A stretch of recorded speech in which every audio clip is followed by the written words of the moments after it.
got my signal.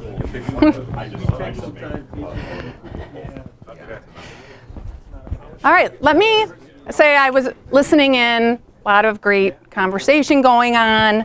I listed a few things that I thought were positives and negatives, right? I thought, oh, students are more engaged. They can learn from each other. They can also benefit from explaining to each other. So being the one who sort of has a better grasp of it, right? You're not at a disadvantage. Explaining really helps you to learn, right? And in my case, I said, oh, they work in teams every day. I can give them daily feedback, and there's so much less grading because I only have like 1/4, right, of the grading. So that was a big plus for me. Negatives, oh yes, students do complain. They resist. It is so funny sometimes to watch them really, really not want to do something. One student might do all the work. We know that happens. And others, there's also the students, of course, the free riders, right, that we know about. And also, I have found sometimes it is awkward when my assignments don't really fit well into my class period. So, because some of these I do inside class. But with a little bit of like being able to just accept that it'll be better the next time, right, I can manage those things. So did teams come up with anything different that you'd like to add, a positive or a negative? Yes. That other teams, people can play towards their strengths, which is good for the team, but maybe not so good for pedagogy, right? They really should be working on the areas that they're working on. Okay, so you were saying that students tend to work towards their strengths. They want to do the things that they feel they're really good at, and that's not always what's best for the team, right? Or best for them? That's probably best for the team, but that's really best for the team. Oh, I see. So maybe working on their weaknesses would be a way for them to shore up, right, places, right, and help them be a bigger benefit to them. That is very true. I saw another hand go up. Michael.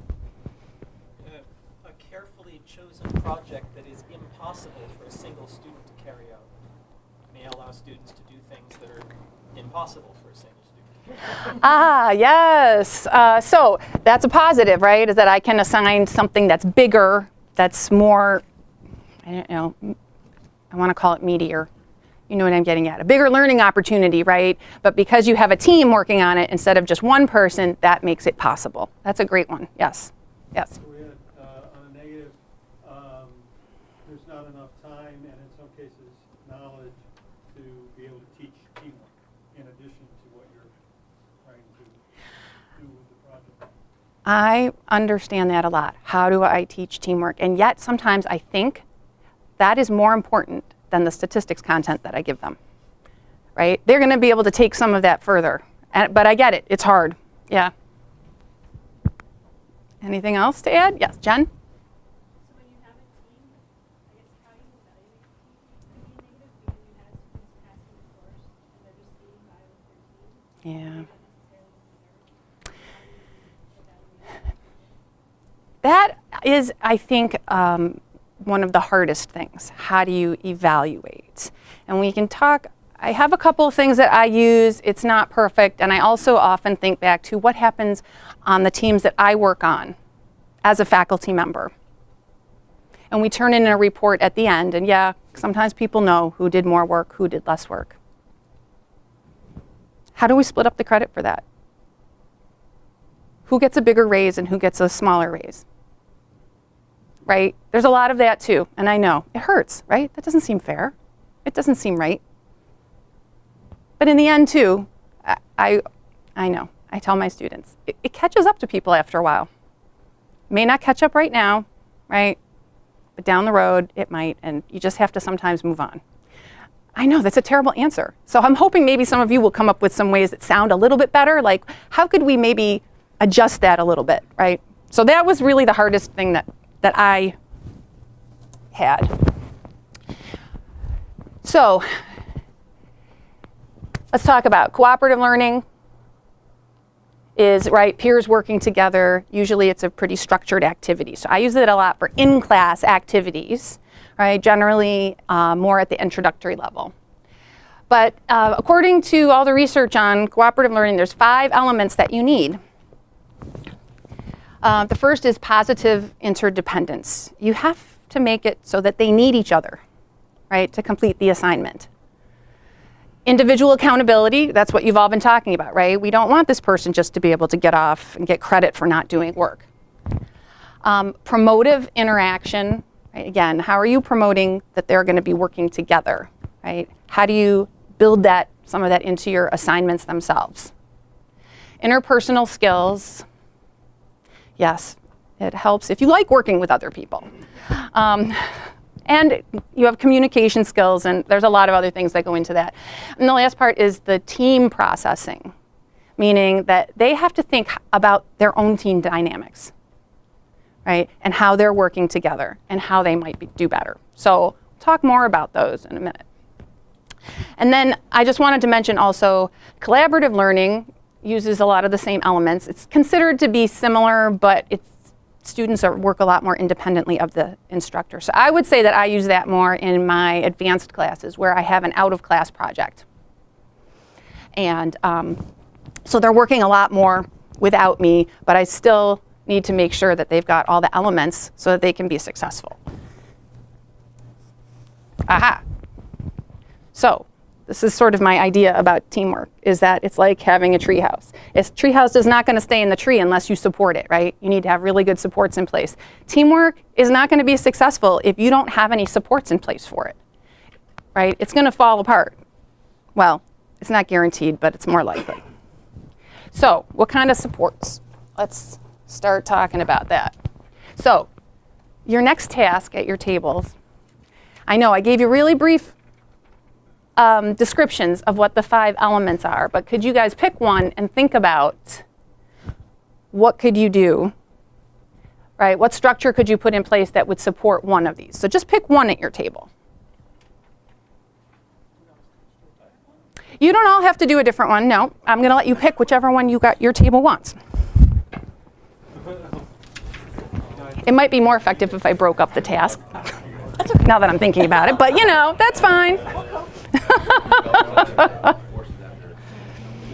Lots of great conversation. So I'm going to ask each table, each team, to tell me what they picked, what their structure is, and what they think it addresses. So you can start right here. All right, so we picked the first one, positive interdependence, because we're all kind of curious how the others might approach this. And we talked about creating teams in which the members have differing skill sets. So like surveying the class before it starts to understand what they're bringing to the class, and then creating teams that way instead of doing it randomly. Creating projects that require different skills. So, so in the project creation. Also, things like peer evaluations and project presentations require them to be working together with their teammates to make sure that things go well for their grades. That is true, and I can tell you, I can tell when a team gives a presentation and they all have to be part of the presentation. You can really tell if there's one person who hasn't been like participating all along. It's very clear. So all right, great ideas. So the survey, as you know, see I sent you a survey? You could send your students a survey. I like the idea about asking them about their strengths and using that to help create teams. Very much. All right, I'm going to ask this table. We chose item number 2, individual accountability. And one structure was peer evaluation of partners. There are many ways of doing that. But if you ask students to evaluate how well their partners helped out during projects, doing so in the middle of a large project and then at the end of the project gives team members a chance to get a self-check and maybe change their behavior. Another thing that's related to that, why don't you explain it, Erin? Which one? The specific question in peer evaluation.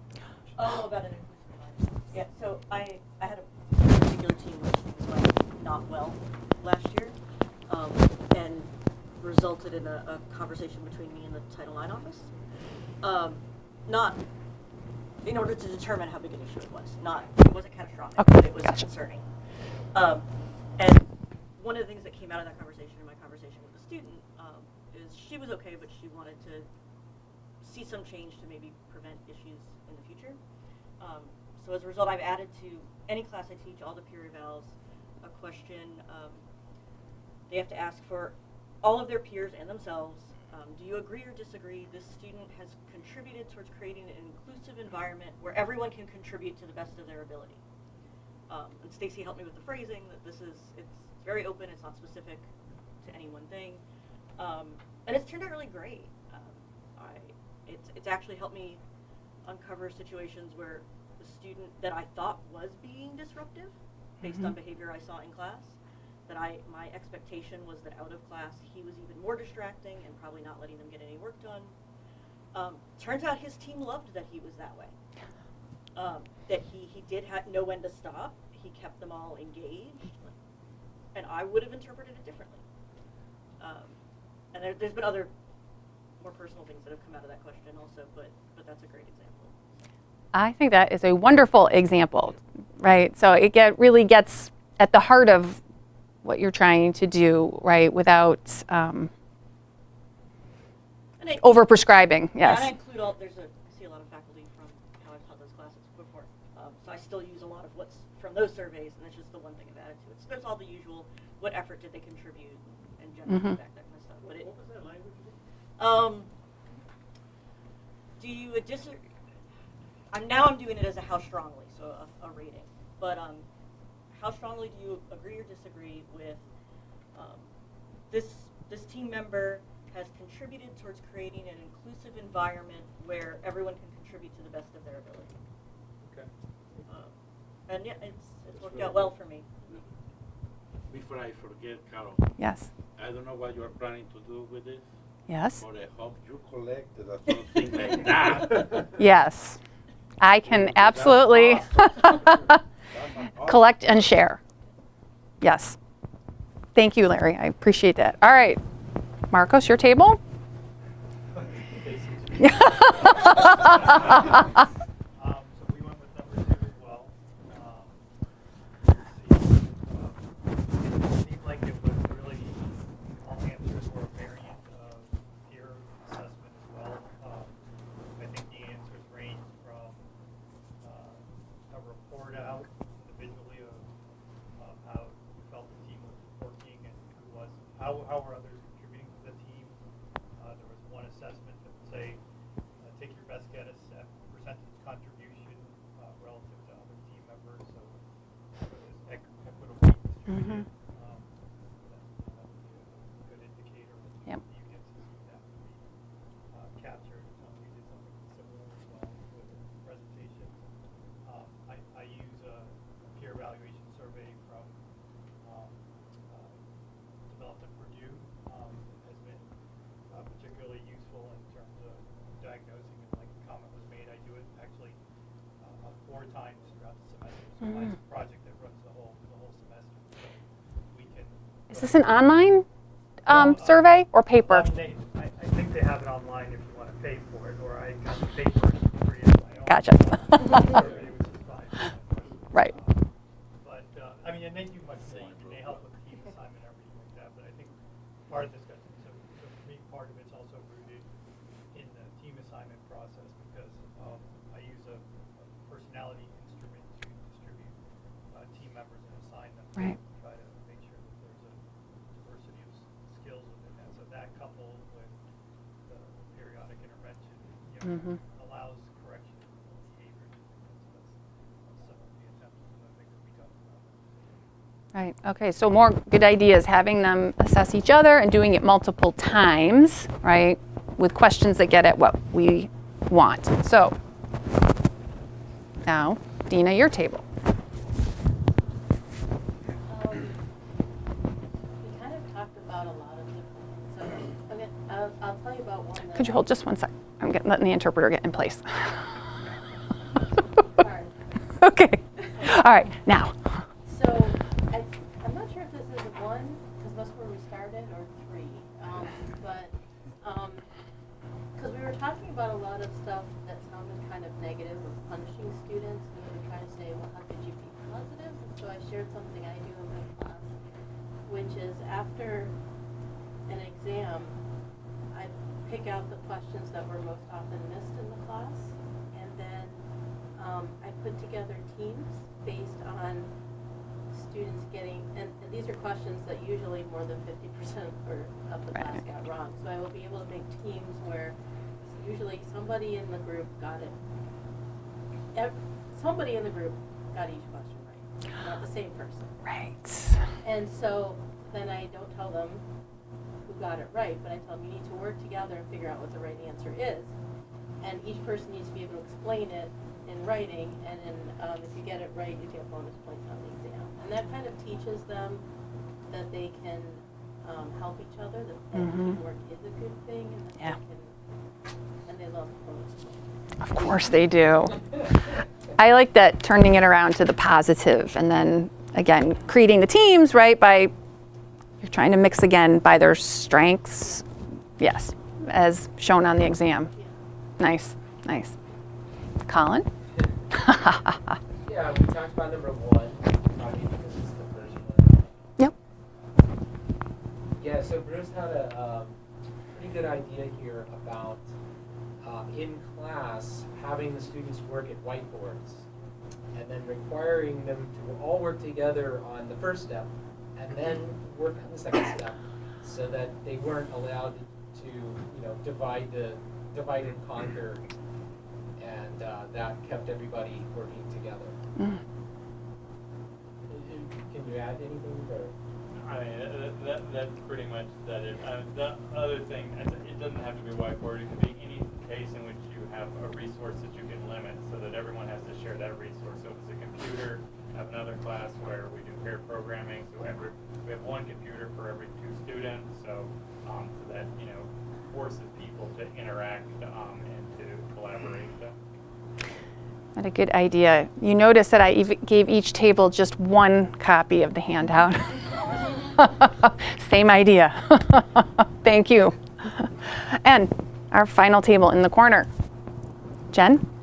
Or someone from your table? So we kind of had a free-ranging discussion about individual accountability, number 2.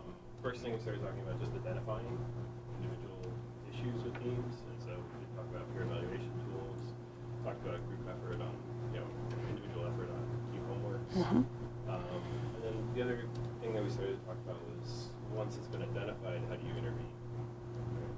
So how can you actually address the problem before it's the end of the semester? They get a grade. And that's tricky. Yeah. And then we also talked a little bit about teaching teamwork. How do you do that effectively?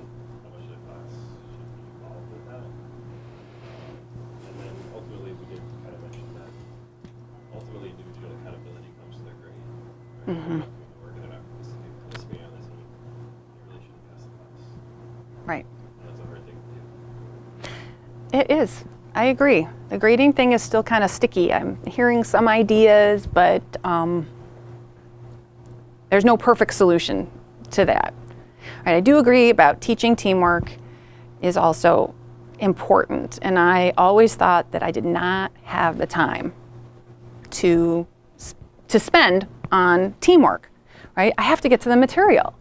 But honestly, if this is what you expect, you really should be supporting it. And if you put in the effort on teamwork, you'd be surprised how much smoother things go.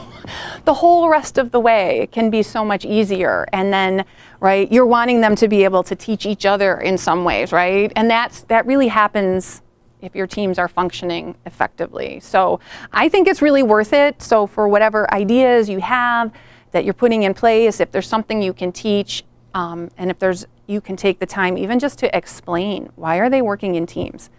Do they think it's just for you so that you have less work? That might be in part true, but really that's not the main reason, right? You listed all those great reasons, right, on the survey, and we talked about earlier, and sometimes it helps even just to explain to students why, right? Why? Even I have to explain, I think most of you knew when I flicked the lights, right?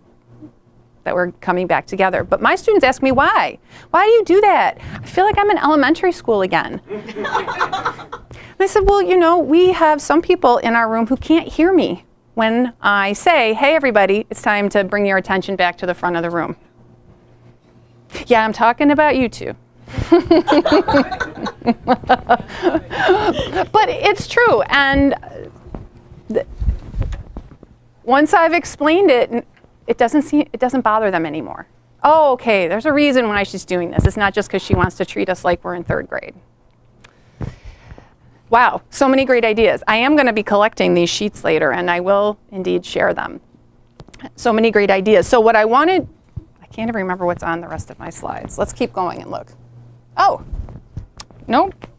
You got it. I just have to go slower. All right, so these were some of the things that I came up with. And you should know, I have slides. The slides are available. You can take them with you when you go. I didn't give them to you either, though, because I didn't want you to be distracted and looking ahead. I'm mean. So we had lots of things about, right, positive interdependence, right? Establishing roles, I heard that was really great. Assigning the teams. And also, I've heard requiring. I've heard in some of the surveys I've given my students, some of them have talked about, well, we had teams, but you didn't have to be on a team. Well, and that always leaves somebody out. I kind of want a team, but nobody really seemed to want to team up with me. So there are good reasons for why you might assign. You all talked about student feedback for individual accountability. Pretty awesome. Designing your activities, right? The limited resource, great idea, right? Whether that's a paper or a computer. I'm going to talk a bit more about assignments that can help address team dynamics here and team processing. So, we talked about this earlier. My types of courses, intro and final. So I'm going to skip that. All right. So we talked about some criteria. You had better criteria than me, I think, for assigning teams. I'm really I was really impressed by that. So you talked about the survey. I liked how you used your survey, though, to help you form teams. I always assign them before the students show up in my class. So the first day they come in, just like you came in. And I wrote on the board the same thing you saw up here. Welcome, find your assigned team, right? And go sit with them. How do you cope with add drop with that?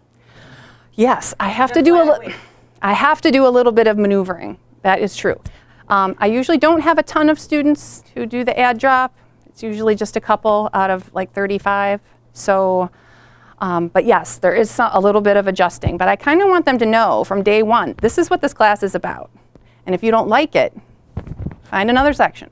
I know I have the luxury of doing that because there's usually many sections of introductory statistics. Yes, Mario.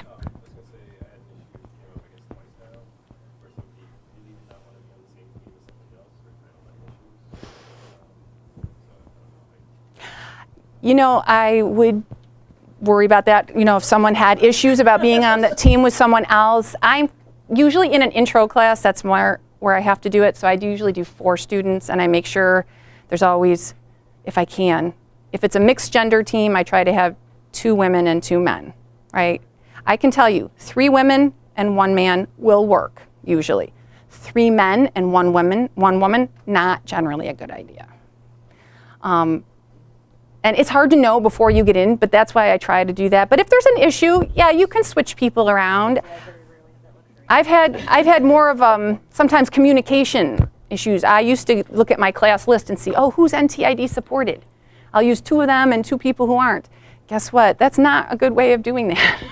It doesn't guarantee that people communicate in the same way, which is why I now ask the question on my survey, how do you prefer to communicate for classroom work? Right? Just like on the survey I sent you, I asked the same question, right? So that then I try to pair. If 2 people prefer using ASL, I try to put them together. And 2 other people, you know, might rely on lip reading. And so they don't want to do as much signing, right? I want to keep them together. So I try to think about other things. And I'm sure there's so many more. If I will send out a follow-up because I want to hear more about some of the things that you're doing in this regard, the questions you might ask. I think we could put them together and find something that was even better than what any of us had before. So I mix up my teams, and again, we start day one, explain why. Explain why. All right, what is more interesting here? Ah, yes. I wanted to get to about the team dynamics. I use several assignments during the semester to have students be responsible for what happens in their team. So the first one is that they have to set up their ground rules at the very beginning of the assignment or the term, you know, for that they're going to be working together. So they figure out their own rules and they have to agree to them as a team. And everyone has to initial the piece of paper. See, then I take it, and of course I scan it in for myself, and I also make them keep it in their team folder. So you can always look back on it and see, what did you agree to? So I give them some hints about things they might want to include. How are you going to deal with participation? What if somebody misses class? How are you going to communicate with each other outside of class? Right, so they come up with their own things like, oh, we all have to communicate or keep up with the material. You should let people know when you're not going to make it to class, right? And also, and sometimes they come up with good ones themselves like this. We should tell people when they're doing a good job. Genius. So I find that getting them started with ground rules is really a great start to the whole semester, and it really gets us, yes, influences how we move forward. Michael. Have you ever encountered a student who said, I can't agree to these ground rules that my teammates have set? I have not yet had anyone who said I cannot agree to these ground rules. Did anyone come to you weeks later at the end of class and say, I really didn't agree with these ground rules, but peer pressure made me put my signature on? I have not yet heard that. I have not. But I would say that we'll get to this later. If the ground rules aren't working, right, or you're finding something, there are opportunities to bring that up, right, not just at the end of the semester, which is also important. So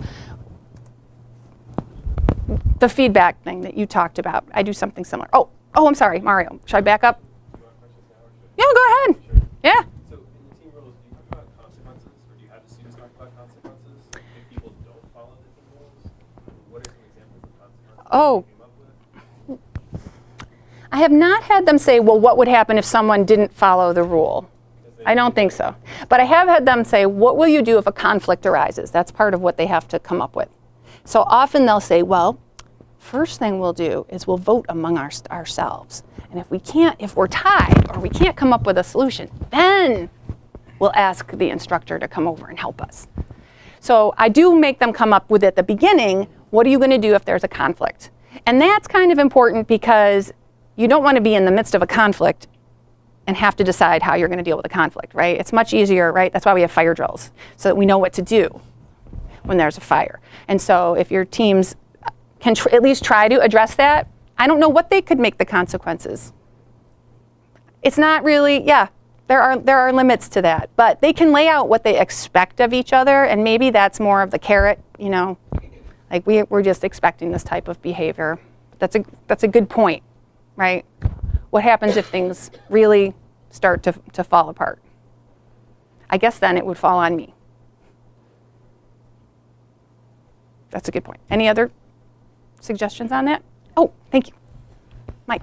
In my syllabus, I replaced different kinds of plagiarism. One form of plagiarism is the imbalance of the teamwork. If one person doesn't do any work, that is considered plagiarism, theft from their team members' concepts. If it's a normal process, you're going to just follow that. So the consequences would be right there if that did happen. I think that could be helpful. Mario? So then, is that then a breach of academic integrity, and they get filed through academic honesty? Yes, you're right. Yeah. Yes, so that's another way to address that. Erica? Could you share the language for that? Maybe via email later or something? Sure. Yeah. Sure. Yes. If you email me, yeah. I'll email it to you. Yep, and then I will share. Okay. Well, I heard a lot of you talking about the feedback, right? Mine's fairly simple, divide up 20 points. It's like that idea of what percentage, right, effort did people put in, and then explain why. I'm really beginning to like some of the more specific things that I heard you guys asking about. They include themselves. Yes, they include themselves in this, so you have to, yep. So if I assign myself 20 points and everyone else 0, I better have a good explanation of why. It's really interesting. I know I heard at one table earlier how students often will not call each other out, even if I know someone in that team is really kind of slacking. There are times when everyone else in the team will be like, oh no, that person's doing an even amount of work. They don't want to call them out. That does happen sometimes. On the other hand, sometimes I have them like squeaking out an extra half a point for somebody and then a little less half a point, right? So they want to differentiate, but not by that much. So it's really interesting. But what I usually do from this is something they email to me so that I know. And then what's really the crux of this is what comes about a week later, which is, If I may interrupt. oh, yes, you may. If you were to choose the number 24 instead of 20, Mhm. it might be evenly divisible by more number. You could decide, yes, on however many points you want. But I do see, yes. 3 doesn't work well. You are correct. 3 would not divide well for the math struggling.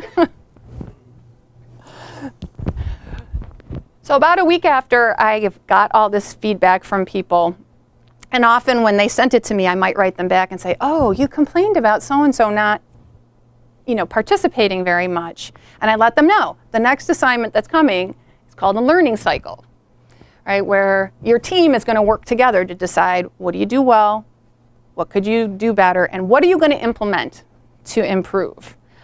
So I say, oh, this assignment is coming. Maybe you could think about how could you make the group environment, more inviting so that that person would feel that they could participate, right? I put it back on yourself a little bit, right? How could I invite someone to participate more? Sometimes they'll tell me someone has taken over. They like to do all the work. So I say, well, maybe you could talk about how we could give more opportunities amongst the team, right, to do things. So I kind of feed them a little bit of this, so to help them along. But honestly, it's really interesting to see how they go about looking at this. Because I say to them, how are you doing? How is your team doing on their assignments? And how are you doing? Is your learning up to where you want it to be? Right? So they have to think about that a little bit. And sometimes I like them to tell me, what do we do well? We always finish on time. Right? Whatever it might be, they can come up with things that they do really well. And I like when then this is another one where especially what can you improve, right? Print it, everyone initial it. I have a copy of it. And then when they come back in their teams and they start doing the same old stuff, I come around and said, hey, wait, I thought you said you were going to do this. Let's give it a shot. Why don't you try it right now? Right? So again, pushing it a little bit. But I really like the idea that they're responsible, right? And I always say to them too, why wouldn't you want to make this a more effective learning experience for you, right? Of course they could say, you know what, this is going to be over in another 7 weeks and I never have to talk to these people again. And you know what I tell them? I've been working with the same people for 22 years already, and some of them have not gone anywhere. I have to figure out how to work with them. So this is a great opportunity for you. This is where I'm sort of trying to teach the teamwork, right? Why couldn't we make it better?